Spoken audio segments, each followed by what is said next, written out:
They got a new Yeah. thing here. And we'll just get together, start that process. Okay, we're going. Okay, we're going to go ahead and get started. I'll call this meeting to order. We don't have anyone here for public comment, but if they do come in, we'll stop and acknowledge them. But the first item on the business is the approval of the minutes, and we've all had a chance to look at those. Do I hear a motion for approval? So moved. And second? Second. Any comments, questions? Okay, all in favor for approving the minutes, say aye. Aye. And that passes. And then we have the approval of the vouchers. Do I hear a motion for approval? So moved. And second? Second. Any questions, or Mr. Fay, anything you want to point out to us? No, ma'am, it's pretty standard. Okay, I was gonna, if Okay, I could, just sure. to help me learn, I see where we pay out in some subcontracting linemen, like with Pike. Do we ever sub out any of our workforce for any of the other utilities? We have what we call a mutual aid agreement. Like this past weekend, Knoxville lost 50-some thousand. Right. Lenore City got hammered. Harriman got hammered. We have contract crews, and what we do is we release them so they can go, like Pike and Service Electric. You see all these lines of trucks going down. Those are contract crews. We, by our contract, we say they have to stay with us during any storm outages because we're the ones that paying them, and our folks are going to get on before we release to anybody else. Then what we'll do, and we did this, we were prepared to do this, is when they contact us, these local LPCs contact us, if they're still in trouble and they need additional assistance, then we ask for volunteers within our employees that they want to go and work on another system for a while, and then we have a mutual aid as far as cost. What you get down to, and those that have been to that war room, you get down to their ability to properly dispatch so many crews. I mean, we have had 30 some crews here at one time or another helping us, and what happens is if you don't have the staff to dispatch them appropriately, they're staged in a parking lot and they're watching Netflix. You see, so they're, even though there is availability of manpower, sometimes the local utility is overwhelmed with what they have because the logistics, you got to feed them, you got to house them, you got to find a place to sleep, you got to rest them, you got to do all of that and coordinate that. So it's not an easy thing to do. So we always, especially locally, and our local utilities, we've got such a great relationship with them. I mean, we would bend over backwards to help in any way we can. And the easiest check there is to release our contract crews to them, and that's what we do. Sure. But as far as project work, No, we don't do- absolutely not. Okay. No. Thank you. Okay, any other questions, comments? Okay, all in favor of approving the vouchers, say yes. Yes. And that also is passes. And then the monthly reports, you want to go over those, Mr. Fay, before we? I do, if that's all right. We continue to do well in the water and sewer department. As you might be able to see that, we have exceeded our forecast in our budget, which is good for those two departments. You know, we've been struggling with that. Electric, although it's been one of the most unique years ever with the three big storms that we have, over $1 million that we've not been able to recover through FEMA because of those storms. Todd and I we got back from Nashville today. As a matter of fact, this afternoon, Dudley and Greg were counting the minutes, to make sure that we got here, or Dudley was going to get ill. Yes. And Greg would have been on his own, and that would have been a joy for you all to watch that. But in that partnership meeting with TVA, it was both informative and really concerning. And because it was business sensitive, we all agreed that what was in that room stayed in that room. I really can't go through the details of what it is, but I can later if you like. I just can't get it out there public. But I can tell you TVA, like the rest of the LPCs, all of the major electric utilities in the country, really, Duke, Southern, and Pacific Gas, and Electric, they've all been impacted in what was called cumulative stress of inflation. They've gone through it, and they are in, like we all are victims of these higher costs and inflation. And the temperatures in the TVA area, the temperature is they said, according to TVA, it's the most mild seasons of it in the year that they've had in over a decade. And coupled with that, we had some extremely hot or cold days, which those are familiar with the peak and how that works. That's where the big money comes in. So we're stuck with paying very high peaking utility bills, and without the KWH over the month to backfill that and how we get that. So when you put all that together with the three storms of over $1 million, you put that together with the weather, and you put that together with the Cumulative inflation. cumulative inflation is the way you put it. It's just been not good. It's not a good year. It's not a good year. So, as you see where we are, we ended up with a negative net income of $229,000. It doesn't really impact our cash, but we are vulnerable to all of the same things that everyone else is vulnerable to. And out of this meeting, I can tell you that TVA over these next couple of years are talking about some significant rate action in order to. They lost 128 million. I mean, when you look at the statements, if you for an example, to give you an example, our electric sales, if you're now looking at the revenue expense statement, our electric sales for the year, 87 million. And a year ago, they were 82 million. So, I mean, you say, well, that's really great. It's a $4.7 million increase. Power sales, however, if you look down to the cost of what we purchased, it was 66 million. The difference between that is 5.6 million or 870 some thousand dollars. The difference between power cost, power revenue for that time. So that boom, that's 870 right off the bottom line. When you look at $1 million in expense for the storms, that's $1 million right off the line. So when you start adding that up, and then you look at the additional cost for material, it's easy to get to the number where we are, is what I'm trying to say. So we're looking forward to a hot July, which we've had, and we're looking forward to a hot August, and a very cold winter. But I'll be glad to answer.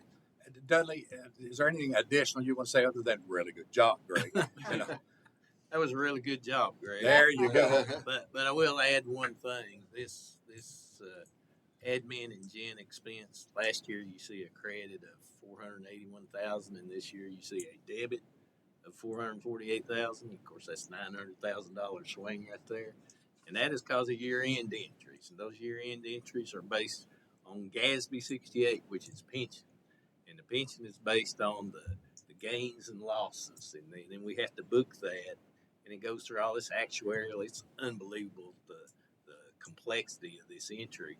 But last year at year end, if you remember, the market was not very good, and so the year before that it was fabulous. So when I did year end entries last year, we had a big credit. When we do year end entries this year, we got a debit.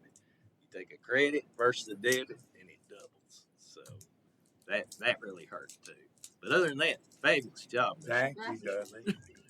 We'll be glad to answer any questions. Yes, Steve. Yeah, I mean, just more couple notes. One is a 229 loss. Obviously, that's different than what we've experienced. Historically, we've had really good runs. So, Okay. Just a perspective though, it's 0.3% of your net revenue. So it's not a big number. And the second thing is when you roll that in with your depreciation of $4.9 million, you had positive cash flow Yes. from the operations, which is what you want. Right. Your debt's $5 million on an asset base of $114 million.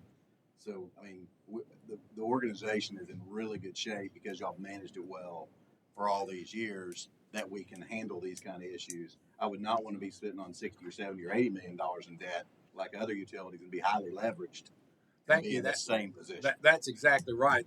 So- What we have got to provide you, that I see as our responsibility, is when there is an aberration like this, there needs to be an explanation. Why is this happening other than, man, everything's going up? Not the case. We can be specific and even more granular for a clearer understanding. Our right-of-way program, because it had diminished, we have now brought that back up, and that right-of-way is clearing the trees, which we get paid back in spades because we're cutting trees at 2:30 in the afternoon, not 2:30 in the morning, not to experience outage. But our contractors, because we contract all of that out, the growth of and the availability of their workers continue to diminish, and the crews started to go down, and we pressured them this time in order to make sure that they had a full complement. So some of this represents a full complement of right-of-way, and that in itself, it was over $1 million, was it not, Dudley, last year? Yeah. In order to get our right-of-way continue to stay ahead of that wave and the maintenance of what we do. Yeah, my big point is here, your balance sheet's in great shape Yes, because you worked it. We're not heavily leveraged. And I think you can look at all industries the last 3 years and everybody's had a hit, no question. And so, to be only a 229 loss is probably, we're a little fortunate. So I think y'all continue to do a good job. Obviously, we want to see positives next year, but I think, y'all done a great job of getting us to where we are if we don't survive something like this. So. Madam Chair, I'd like to suggest that Mr. Clack give the financials from now on. Because he does a great job on it. Great job. You just great like the job. positives on it. Okay, So- let's, anything else would you? I was going to add something that Steve said, reminded me of a question. So I think last month we talked about another utility that is having issues, and they were cited, I think, by the state. And, they're going through that process right now. And I did some digging just in the codes to try to help understand what it is that we're supposed to follow. And so I'm assuming we follow that Tennessee Code 65, Chapter 4, which is the Public Utility Commission. Municipal plant law, yes. Yeah, and it was funny. I actually, as an aside, they've got some silly things in there. Like there's one that specifically says that if you generate electricity, you can sell ice. I don't know if you've ever seen that. So as I was scrolling through it, I'm like, this is crazy. But there was one about depreciation, and I wanted to ask this last time about how we manage our depreciation. And when you talked about having that cash on hand, it sort of triggered that thought. I'm assuming we use the depreciation just for general replacements of the infrastructure. Is that Yes. correct? If you look in your budget, there is a cash flow sheet in there. And what we do is we look to see if the funds are sufficient to provide what we project our capital outlay is, or also debt service.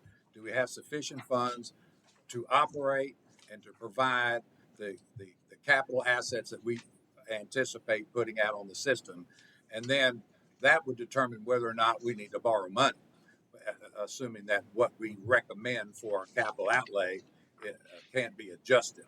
So there is sufficient funds. Dudley's going to tell you in a minute, because we've been so successful on our health insurance, where we have literally put cash back into the general fund because our reserves were so high that because our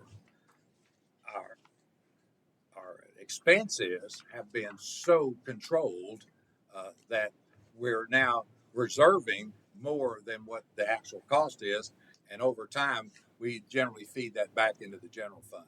So cash wise, we're in real good shape. But we have what's called a storm damage contingency fund, which is, it's, oh my gosh, everything is terrible, we're going to have to draw from this. That's because there is potential of storm damage. Now we didn't cash in any of that, did we, Dudley? No. You know, even though we're $1 million, you know, that came right out of the general fund. But we do still have this contingency fund for storm damage that we would look to if we ever needed to do that, because you have to set aside, we feel like you do, you have to set aside some assets in order to meet the devastation. You know, we get a tornado come through here, and $1 million won't touch it if it runs through one of our substations. You see, so I mean, we've got that. That goes to Mr. Platt. We are financially sound. I mean, very, very good position.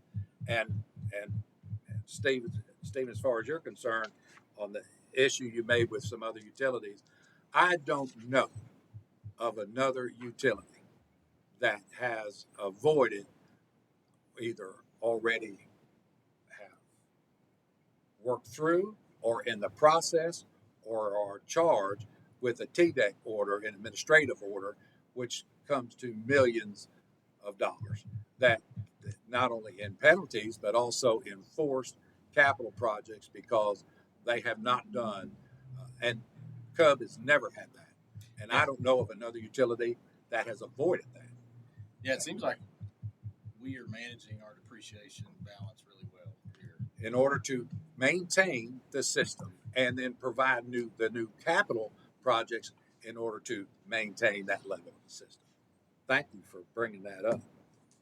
Just out of curiosity, how much is in that contingency storm emergency fund? It's not that much. It's only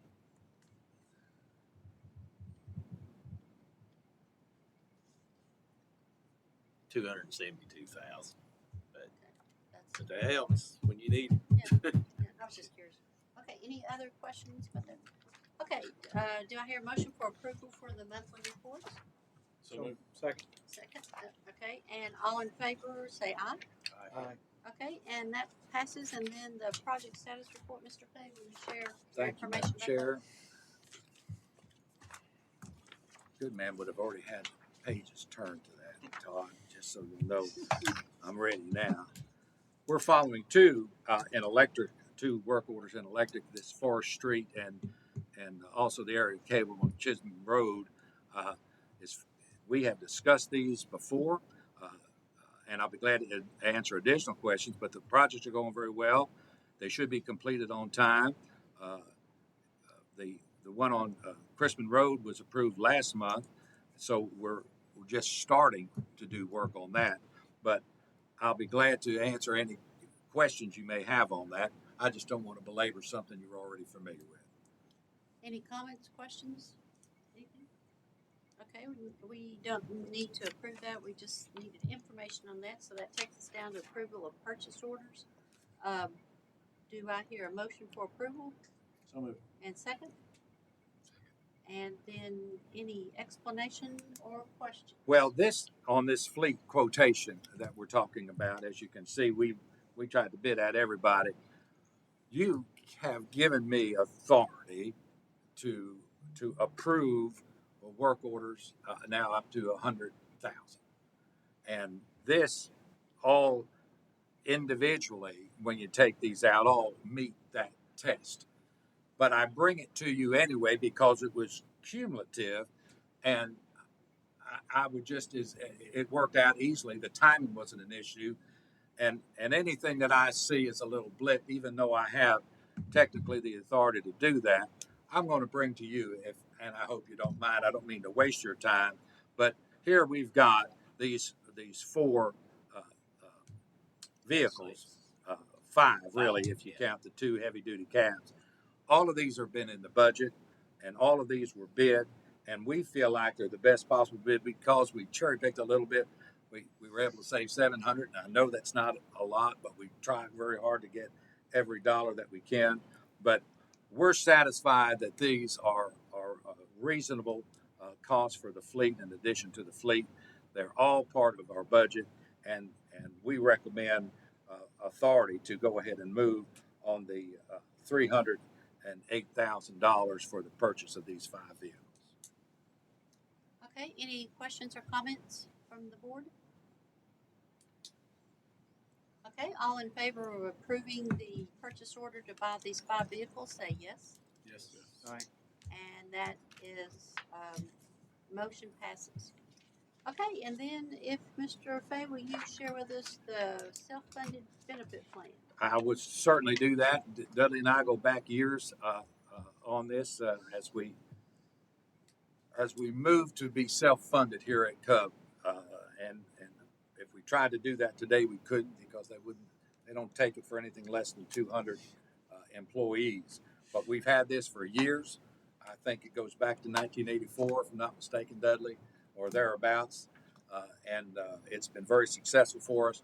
But Dudley has had his thumb on this like nobody's business, and he's already a little put out that I had said anything about the operating reports. So I'm not going to say anything and just let him shine on this. Well, we started with a reserve forward of 5.8 million. We deposited 3 million. We have COBRA premiums of 43,000. We had claims of 1.5, and I'll show you that in a minute. Admin fees 86, excess rest insurance, which you have to have, and ours is $140,000 deductible. But you have to have that because premature babies will eat you up, and Mr. Clapp knows that very well. We were able to transfer back $4 million to the general fund that we took out of the reserve and still have a in reserve of $3 million, which we think is great. And we started in fiscal year 2015, 2016. For a long time, we just put a nominal amount just to get us by every month. But in 15, 16, we said, that's really not showing us how good our plan's doing. So let's start putting in what Blue Cross Blue Shield would charge us for a fully funded equivalent plan. And that way we'll see, would we be better off with a fully funded plan or a self-funded plan? So we started that in fiscal year 2015-16. And then this year we transfer $4 million back, and we got a $3 million reserve. So it's pretty obvious which way you're better off as far as our company is. And I'm not saying every company would be, but the health plan's done really well. This shows you a little bit historical of how the medical has gone, and the dental and the prescription drugs, admin fees, the excess risk. Overall, the cost is down a little bit. You know, it's 1.8 million for 130 to 40 employees and their families. That's pretty good. We're very proud of that. We got some drug rebates of $118,000. That's always nice to get those in the mail. And then we have a wellness program we started back in 2012, I think. The question was, do you go with the carrot or the stick? And we decided to kind of blend it a little bit. Employees can do these things. If they get enough points, they get $400 at the end of the year. They were upset when we started. It wasn't none of our business. Now they love it because it has them do things that they wouldn't do if we didn't have the program. We start the year off, we kick it off. They have to fill out surveys. We had 96 do that. We did biometrics. We had 108 people do that. We did the medic blood drive. We had 54 people do that. Comprehensive blood draw, which gives you everything you could possibly ask for: the A1C, the PSA, the cholesterol, everything you can ask for. We had 101 people do that. We had 9 girls go down to First Baptist Church for the UT mammogram bus. Those are things that if you don't make them convenient for your employees, a lot of times they won't do it. Those programs have caught some stuff too that I'm aware of. There's no telling how much it's caught that I'm not aware of because it's protected health information. But I do know those programs have caught some pretty serious issues with people. And you catch them early, it saves you on the medical cost on the back end. So the health plan's doing great. I don't see any point in changing anything, and would not recommend that. Why would we have 30 employees who would not take advantage of the comprehensive blood draw? Some of them, believe it or not, there are some people. I participate. He participated reluctantly, but there are some people that are afraid of needles. And we've, That's we've, we've had some that passed out back there, no joke. We've had some of that, and they feel more comfortable going to their regular physician and having it done there. Let me also say, people are unique. We provide life insurance, no cost to the employee. And that life insurance is offered free. And we've had employees won't take it. They won't take the free life insurance. And then, I asked, well, can you share with me your reasoning for that? Because if I take it, it's an admission that I'm going to die. I said, well, that explains everything, So people are unique, and what you would think would be just, we finally did talk that person into getting it, because then I talked about our kids. What about your kids? You know who I'm talking I about? do. I'm telling you. So, yeah, we've They got are. some unique folks, and although we love Greg Jones, he is a chicken. I don't want to name him by name because I'm sure that's HIPAA somewhere on that. But oh golly, we hold his hand back there. His He blood was pressure not one of goes the up and 54 on the medic blessing. I'll tell you that. I used to have a kid that was a special forces ranger. He used to hang out. He was scared to death of me. When I was in the Army, before we went overseas, you stood up and they had people on both sides. So you would walk down the aisle and they would hit you in both arms and the hip, depending on what they were doing. And then they had people there to catch the people that fainted. And these are guys going to Nam, and I thought, we go lose this war, That's 100% true. Nobody asked them whether they wanted it. No. Oh, no, there's no choice. Let me ask you a question. I just did this recently at the pharmacy, and it was at the employee's expense. It wasn't at my expense. But has there ever been any conversation with Air Medic or those Air Medic people insurance for that, joining the subscription to that? I've had some stuff come in on that, but I haven't really looked hard into Well, that. I think it's worthy of looking at. I'd like to encourage you to look at it. I thought enough about it to look at mine. Cause to give you an example, and I know my brother-in-law and sister-in-law live in Jonesville, Virginia, and they have a close friend that it hit them, but they had a child that had to be air evac out of Jonesville, Virginia area. Well, by the time they got them to the hospital, everything had kind of settled down, and then when they came for Blue Cross or whoever the Cigna, Aetna, whoever it was, to pay for it, they denied the coverage. Well, the expense had already been incurred, and so basically they're on the hook for that $16,000 air flight. And we all know the tendencies of insurance. The tendencies of insurance is to go through prior approvals and make you jump through hoops. And you and I both know that, hey, if CUB got good insurance, yeah, CUB's got probably above average insurance for what I see as a healthcare practitioner. But even though they've got above average, claims like that could be denied. And there's ways that you can subscribe. I did it personally. I think it's like $500 and it covers everybody in my house and it's 5 years. Now, if I have an emergency and my insurance pays for it, then nothing's done.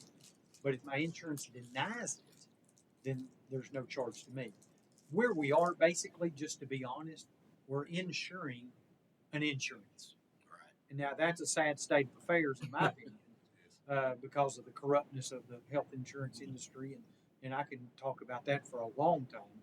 But I don't know. I don't mind the sin, and it's not anything to me. Either way, there's a guy, Steve Williams, is who the guy that I personally used. I think it would be something entertaining. Wouldn't be necessarily, could be on CUB nickel, or it could be as you just come present it, and the majority of my employees took advantage of it. And I obviously we got the helicopter. Right. So we see it with GMR, that manages all that for us, or is involved with us. But it like they've sold the heck out of it, particularly like one county out. Anderson County here, you're close, but it's still a flight and it's still expensive if it doesn't get paid for. Correct. So you got to Fentress and some of these outlying counties, like we just put the ED in there. They're flying people all the time. and it does help. And And what you- it's a nominal expense. And what you've got is you've Really. got somebody in the field that I'm not saying is not qualified, but if they roll up on the scene of an accident Yeah. and it looks horrific, That's a good idea. then they're probably going to make that call. Now, once the scene's cleaned up, the person's at the ER, and everything's cleaned up, and their blood is gone, the injury may not have been suffice to warrant that type of care. I see. So I think it's worth exploring. The beauty about this and our funding, even though if you look at health org, whatever that is for Tennessee, it talks about for 2023, the premium rate increased by 8.5%. 8.5%. Our funding is actually going to go down Right. because of the experience that we have, and what we believe is part of that is all of this plus our employees don't pay for this, so they really look at it as a tremendous benefit that they don't abuse. Right. You see, if you saw $400 a month coming out of your check, you want to get your money's worth. correct. You see, and our people do not abuse it. Therefore, our rates are and you talk But- about above average, and I think we've got a great plan. But the bottom line is that plan is not abused. So to add an adder, because I say we could get a company-wide thing that will insure us for anybody that would have this, and I would think it would be something reasonable. It would be easy to fit that in. We're only paying $15,000 for this wellness program that we believe is paid back in spades and spades, and it wouldn't take many of those to pay back because we are self-funded. When the insurance company agrees to it, we're paying it anyway. You say so. I think that's a great idea. We'll look at that. If you could help us with I'll get you a name, that whoever would I be use. great. And again, I'm being a small business. You get all kinds of people wanting to sell you stuff. And No, it's one of those things. we like, never okay, get that. But here. but I have good insurance, yeah. But let me show you something. And then when my brother-in-law and sister-in-law actually knew someone, it kind of drove the point home. I get that. Okay. Sounds good. I know several people who have had to fly from a hospital here or Knoxville to Vanderbilt, and that's quite expensive if they don't have some kind of insurance like that. So thank you, Jim. That was a good idea. Okay, anything else, Mr. Fay, you want I- to share with us? I about do that, or have nothing, other or- business, Okay. if you like, just Sure. two or three things.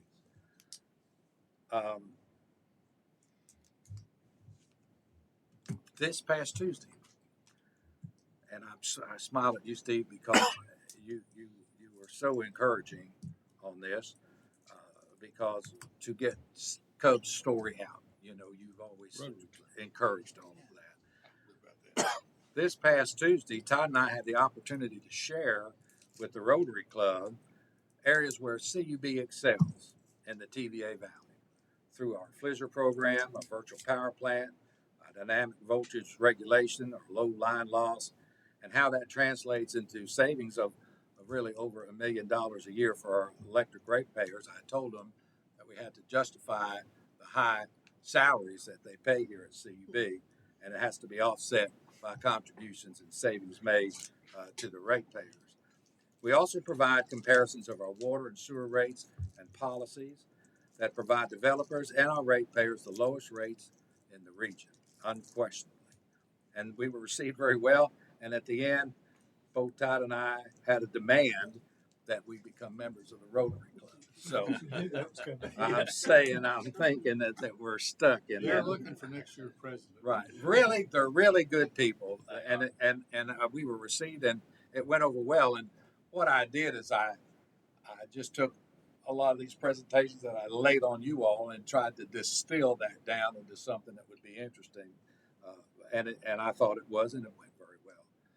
And finally, our director of accounting and finance, who you may know, Dudley Fagan, has announced his retirement date as of September the 7th. It's next month. Yeah. Oh, wow. Wow. Wow. Congratulations. Thank you. Thank you. He's tried that before. though. He has, and I can say that he will be missed as an understatement. But apparently, because we had a negative income for this past year, and I just yelled at him for a half an hour. That's when he said, "I'm out." You know, so we are going to miss him tremendously. I have to tell you, he's not only a good friend, he is a great employee, and he is loyal to this company and the mission to our ratepayers. And his absence will be a void in the valley because so many people look to him. He's known throughout the valley because he is not only talented, he is free in his willingness to try to help everybody. So we wish him the very, very best, and hopefully, if he gets tired, Thank you. we'll do something else. Let me show you this. I came here 42 years ago. Oh. Uh, Oh, wow. That's a couple of skinny guys there. Look at that hair, buddy. I'm telling you, That's hilarious. Greg and I grew up here together. We did. So we think a lot alike, and it's been a good team. I'm proud of all that CUB's accomplished in my tenure. That's for sure, and not just because of me, but because of all these fellas. And I've got to work with some great people over the years. I tell people when I hire them that CUB is the best place to work in Anderson County. We got great pay, great benefits, job stability, but the best thing is the people you get to work with, and that's a fact. You know, as far as a group of people, top to bottom, you just can't beat them, and I've been lucky to be a part of it. Thank you. Congratulations. that's all I have. Oh, wow. Well, on behalf of the board, I think that was quite a shock. I didn't know it, but we appreciate your 42 years, and we will Thank you. definitely miss you, Dudley. Thank you for Hey, it's everything. time to play some golf. Yeah, that's great. Okay, anything else? Stephen, you have anything? I do not. Steve? Steve or Jim, do you have anything you want to share? Okay, we will declare this meeting adjourned.